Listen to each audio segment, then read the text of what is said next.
একটি ঘটনা আমি আপনার কাছে উল্লেখ করি। আহ, উনি এখন বেগম খালেদা জিয়া বা আমার মা দেশনেত্রী, উনি এই মুহূর্তে আমাদের সাথে আছেন। আপনারা সকলেই পত্রপত্রিকায় দেখেছেন যে উনি যখন লন্ডনে এসছেন ঢাকা থেকে, আমরা এয়ারপোর্ট থেকে সোজা ওনাকে হসপিটালে নিয়ে গেছিলাম।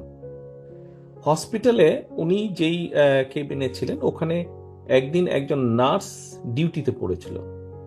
তো নার্সটি এসে ওনাকে বলল, আমরা ওখানে ছিলাম, নার্সটি ওনাকে এসে বলল, এটা সত্যিকারের ঘটনা, এই 2 মাস আগের ঘটনা, যে আমি তোমাকে চিনি, তুমি মেয়েদের জন্য কি করেছো আমি জানি। তার বাড়ি কিন্তু নাইজেরিয়া। তো আমরা একটু অবাক হলাম, আমরা জিজ্ঞেস করলাম যে তুমি কি করে জানো উনি কি করেছেন। বলে যে তুমি বাংলাদেশের মেয়েদের যে শিক্ষা ব্যবস্থার জন্য যে ফ্রি শিক্ষা ব্যবস্থা করেছো, আমাদের দেশের সরকার আমাদের দেশেও এই পরিকল্পনা নিয়ে আমাদের দেশেও এটা চালু করেছে।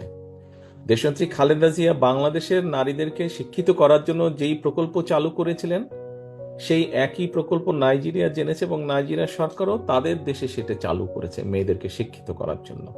সে ওই হিসাবে দেশনেত্রীকে চিনে।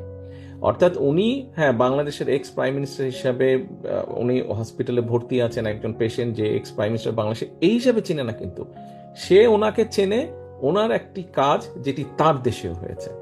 এখন এই ঘটনাটি আমার মনে হয় আমাদের জন্য অনেক গর্বের ঘটনা। এটি শুধু বিএনপির জন্য গর্বের না, বরং এটি বাংলাদেশের প্রত্যেকটি নারীর জন্য এটি গর্বের একটি ঘটনা, যে আরেকটি দেশ অনুকরণ করেছে আমাদের দল বা আমাদের দেশের একটি একটি প্রকল্পকে।